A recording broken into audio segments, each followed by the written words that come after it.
الشيطان الرجيم. ذكرني فربلي. بسم الله الرحمن الرحيم.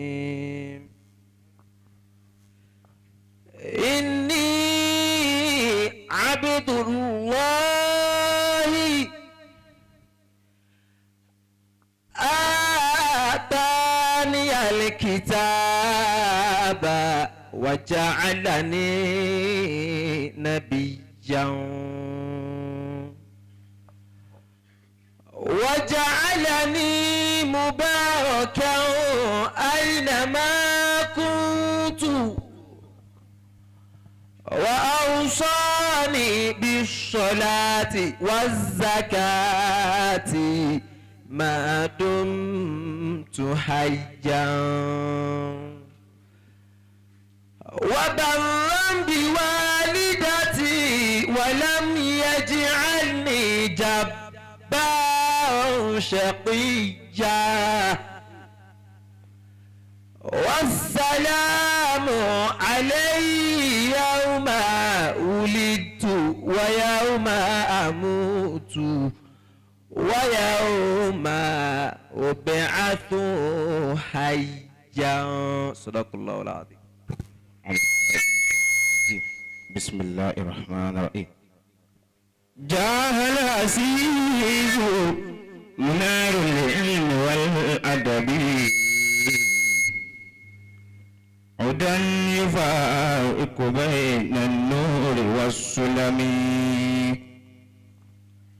هي المؤسسة العظمى تقلب بالعفيس غايتها تتبين ذي السقم. يا ربنا لا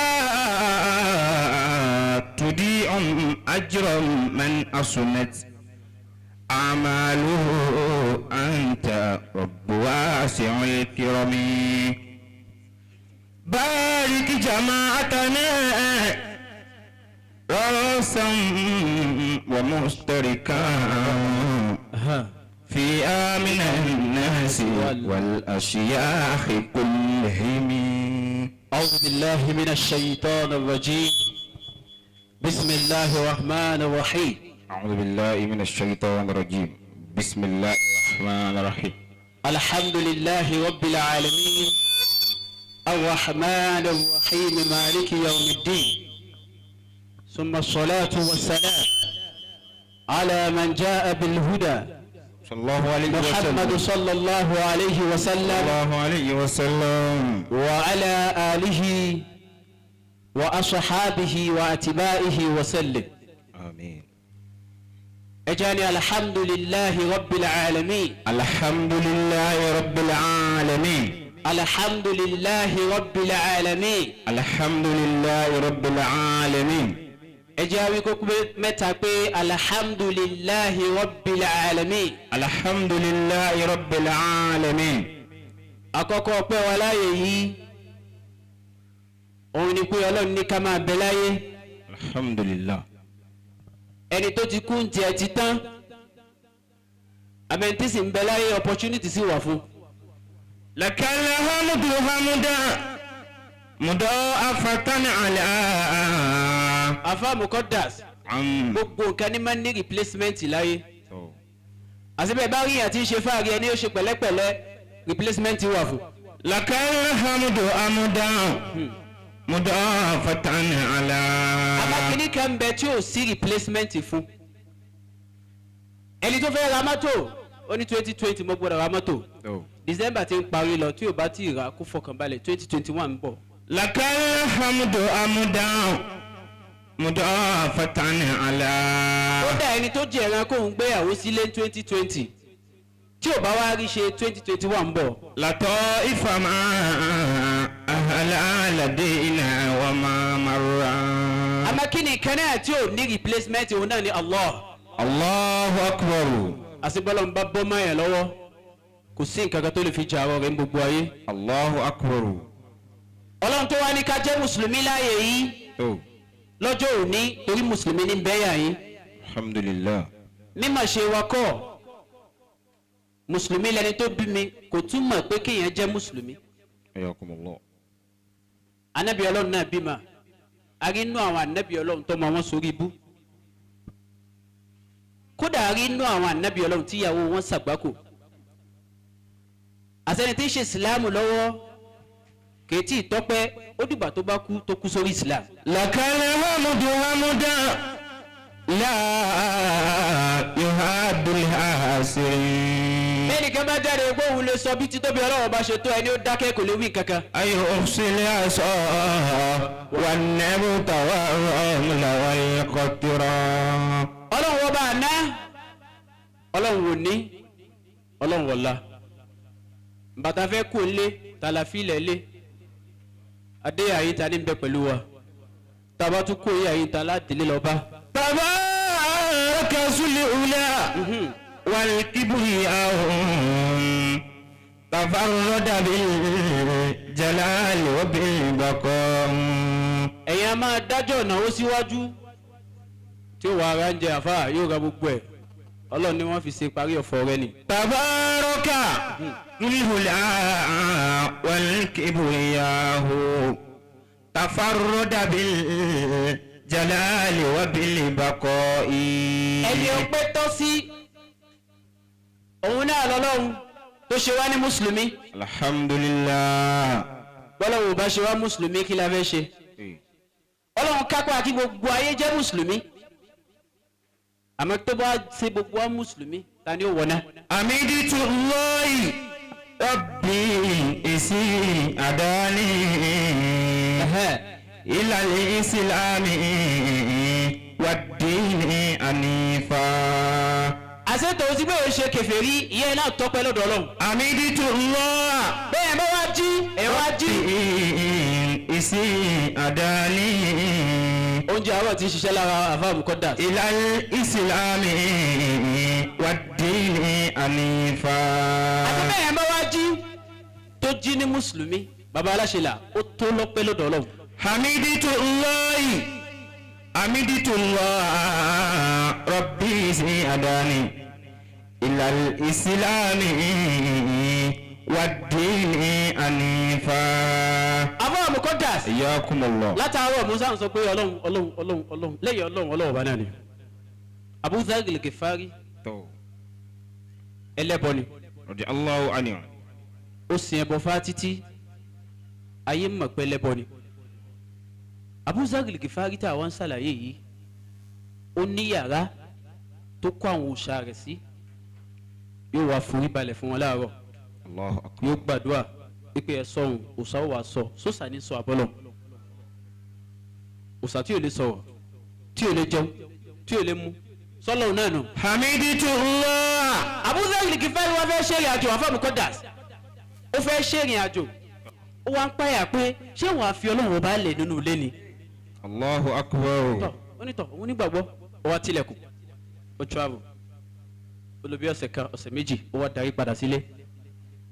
ìgbà tí ó dé kí ló ṣẹlẹ̀. to Abu Dharr al-Ghifari wá rí ọlọ́run ọba rẹ̀ tákèké ti tọ̀lé lórí wọ́n ti yàgbẹ́ lé lórí. Allahu akbar bóun ló ṣe rí lára rẹ̀ ọlọ́run ní lam yalid wa lam yulad àbímà tí wọ́n á kan ọmọ ọlọ́run má gbé ahad ìbàtà Abu Dharr al-Ghifari wá rí níbi títóbi ọlọ́run pé a jẹ́ mùsùlùmí o. Allahu akbar kí ni gbólóhùn tó tẹnu ẹ̀ jáde. arabbun yabulu salaban bi rasi'i laqad zallama balati ali zalibun. ó ti nǹkan tẹ̀lé.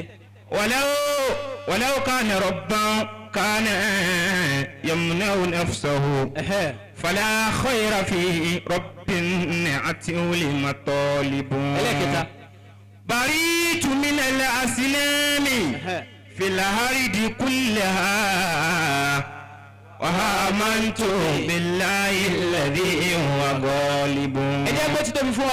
أرب Abu Dharr al-Ghifari ó wá dé ó wá rí pé kọ̀lọ̀kọ̀lọ̀ wọ́n ti yàgbẹ́ lé ọlọ́run ọba rẹ̀ lórí ó wá rí àrọ́bù. àrọ́bù yakulu. àwọn kọ́dà ó ní tó máa ń pè yàn lọ́lọ́run sọ́lọ́ náà rí.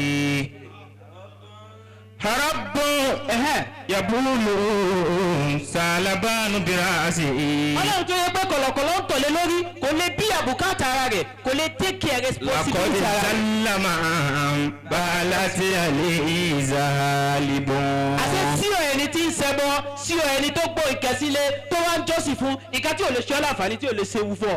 رب يبول سالبان براسه alákòókò dà sórí ìfọ̀lọ́wọ́ káàna wọ́n bá ní. ولو كان ربا كان يمنع نفسه wọ́n ní self defence ọlọ́run tí ò lè defend ara rẹ̀ kò ní self defence kò ní guiding. ó ní bàrí ìtumí nàlẹ́ àṣìná mi. بريت من الأسنان àbúzá ìlìgì fáríwá ni mo dúpẹ́ mo gbọ́pẹ́ gbọ́sẹ̀ kú òní lẹ́kọ̀ọ́. الأرض كلها àtàwọn àtàwọn jẹ́ mùsùlùmí táwọn aláìyí ọ̀rọ̀ wa tó pẹ́. وآمنت بالله الذي هو غالب àtàtàrà bẹ́ẹ̀ àtọwọ́ ìkẹ́ àti ìgẹ̀ fún aṣíwájú ẹ̀dá anabi Muhammad. صلى الله عليه وسلم. bó bá lóò sàṣàlátù fún anabi àwọn gí sàṣàlátù fún anabi. ولد يتيما وعاش كريما ومع تعزيما صلوا عليه وسلموا تسليما. àtọwọ́ ìkẹ́ àti ìgẹ̀ ọlọ́run jọ́ máa bá anabi Muhammad. أيا إخوة الإسلام àwọn àtọwọ́ ìkẹ́ àti ìgẹ̀ نبينا fún bàbá wa alájẹ́ àgbà رحمة الله عليه bàbá wa fàgbà Sheikhana Tajul Adabi. سلامي على خير سيوخ كمالنا Ujubatu zaman. كمال الذي فاز الأنام برشده.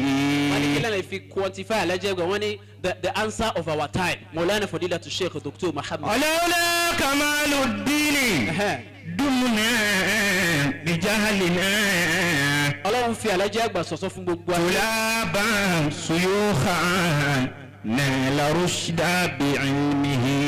فهذا كمال الدين جوهر جوهري bàbá wa alájẹ́ àgbà ni. وجوهر هذا في صدور خالق ọlọ́run dákun mọ́ṣẹ́ bá kí ẹ fà wá. وجوهر هذا في صدور خالق àlékún ìkẹ́ àti ìgẹ̀ ọlọ́run yóò máa bá bàbá alájẹ́ àgbà. bàbá wa fàgbà Sheikhana Tajul Adabi. bisimilayi kul huwa Allah. بسم الله الرحمن الرحيم قل هو الله أحد الله الصمد لم يلد ولم يولد ولم يكن له كفوا أحد.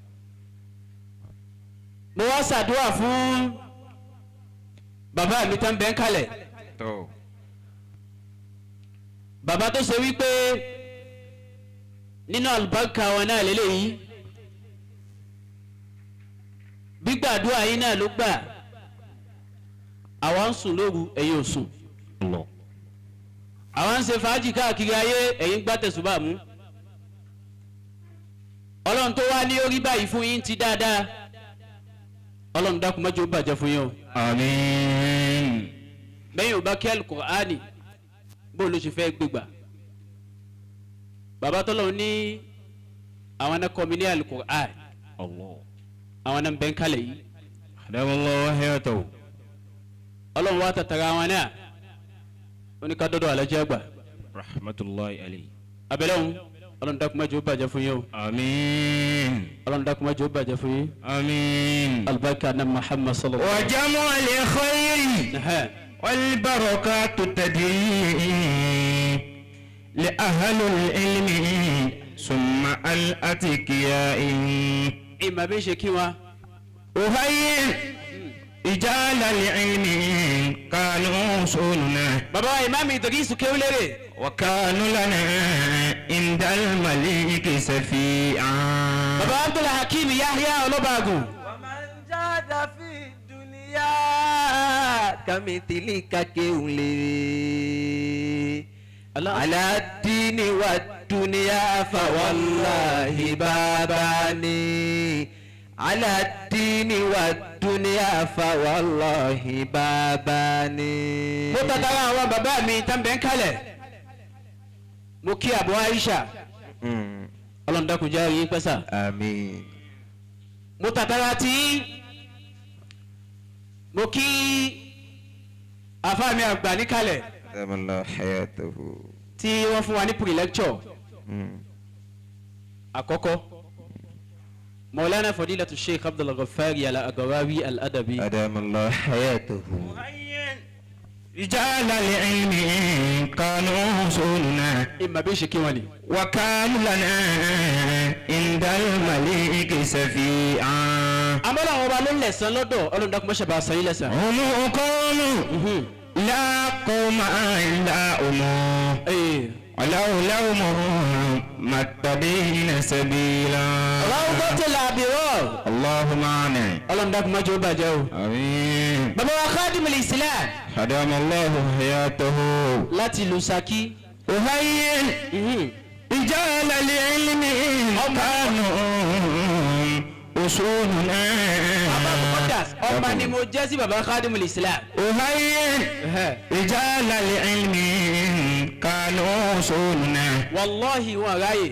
وكانوا لنا عند المليك سفيعا. bàbá yọ kúrò níbi tán wà ní pé àwọn gbọ́dọ̀ débi. abẹ́lẹ́ òun Ọlọ́run dákun mọ́ṣẹ́ ìṣẹ́yìn lẹ́san. وجمع الخير gbogbo orí labẹ́lẹ́ ọba fún. والبركات تدري àbájáde bẹ́ẹ̀ kalẹ̀ wọ́n pè wọ́n síwájú tẹ́lẹ̀ wọ́n jókòó wájú wọn títí lọ sí. لأهل العلم àbúrò ثم dídá الأتقياء. àbúrò dídá ló dákun já gbé. لأهل العلم ثم الأتقياء. àwọn Adabiyya youth bàbá wa lẹ́jọ́ àgbà. أدبية أبدية من شيخنا تاج الأدب. àwọn Adabiyya pọ̀ yàn yín. أدبية representative wa أبدية Sheikh Abdallah. Ọlọ́run dákun já من gbé. تاجنا فهو الأدب. ẹ̀wọ́ ọlọ́pẹ́ aláṣẹlà. ẹ̀wọ́ ọlọ́pẹ́ aláṣẹlà. Ọlọ́run jẹ́ àríyìn pẹ́sà. أهيا رجال العلم mo ti kí bàbá rọ́dọ̀ mo kí bàbá. كانوا أصولنا وكانوا لنا عند المليك سفيعا. bàbá ìmáàmù ló kékeré. أدام الله حياته. Ọlọ́run dákun jẹ́ àríyìn pẹ́sà. أهيا رجال العلم كانوا أصولنا bàbá alágbàjì. bàbá alágbàjì. وكانوا لنا عند المليك سفيعا. aláníyàn dáadáa ni wọ́n. أدام الله حياته. Ọlọ́run dákun jó Ọlọ́run báṣẹ dákun Ọlọ́run jó mọ dáa sí. وجمع الخير ẹ bá ń kí ọ̀rẹ́ mi àfa Bukhari. والبركات تدري. àfa Bukhari. Busli. àfa ẹ kílẹ̀ pé Busli. sínú wọn lèmi jẹ́. Ah. àfa Buhari. ẹ̀hẹ́. وجمع الخير والبركات تدري. Ọlọ́run dákun mọ́ṣẹ́ ṣe alẹ́kùn àlàáfíà fún bàbá. لأهل العلم ثم الأتقياء. gbogbo àwọn tá a jọ wá gbogbo àwọn tá a jọ jókòó Sheikh Abdulhamid àti àfa wa Armiya. Ọlọ́run dákun mọ́ padà. سلام عليكم يا إخوة ديننا. Sheikh Nuruddin. بغير السلام لا يجوز كلامي. àfa mi dáadáa Sheikh Nuruddin. دام الله حياته. àfa mi dáadáa ọ̀gá mi làwọn. Ọlọ́run dákun mọ́ṣẹ́ ṣe dáadáa fún yín. إذا ما أراد الله أمرا فإنما gbogbo àwọn association tó wá. يقول له كن قولة فيكون. MSSN Kwara Poly amiru wa Sheikh Abdullah. دام الله حياته. amiru wa Nasfat. mo kì í afa wa Aziz al-Istijaba. amiru wa Shabab al-Islam. دام الله حياته. àti gbogbo wa Sheikh Musa. torí àsìkò. إذا ما أراد الله أمرا فإنما Emirate president Senate president Emirate Ìlọrin national. يقول له كن قولة فيكون. ó wá kí ọ̀gá mi specially the OO1 of Kwara State University, the newly elected student union president Comrade Okikiola. Ọlọ́run dákun bá ṣe pẹ̀lú yín o. إذا ما أراد الله أمرا فإنما gbogbo àwa tá a wá. يقول له كن قولة فيكون. bàbá Khadimul Islam kan fún one pre lecture. أدام الله حياته. lecture. abẹ́lẹ́ gbogbo wa tá a bá ti ń pè ọlọ́run ọlọ́dàkùnmọ́ ṣàdá yín lóhùn. àmín. gbogbo ibi tó kù sí tẹ̀ ń bẹ lọ́hùn sí ọlọ́dàkùnmọ́ ṣàṣefẹ́ ní kọ̀ọ̀kan yìí. ìsá máa rọjà lọ́wọ́. àfàmì kọ́ dà sẹ́kẹ̀ fati àfihàn wa. fàhínì máa. àtàwọn obìnrin gbogbo wa sọ́kọ̀ wa. kòǹkọ́ làtàn bàyà kúnú. àkẹ́kẹ́ ẹnìkan gbogbo wa àtàwọn táwa nù họ́ àtàwọn táwa ń ta ọlọ́run dàkùnmọ́ ṣàṣàn wálẹ̀ sọ̀rọ̀. àmín. bisimilahi al-fatiha. alhamdulillahi rabbil alamin. الرحمن الرحيم مالك يوم الدين إياك نعبد وإياك نستعين اهدنا الصراط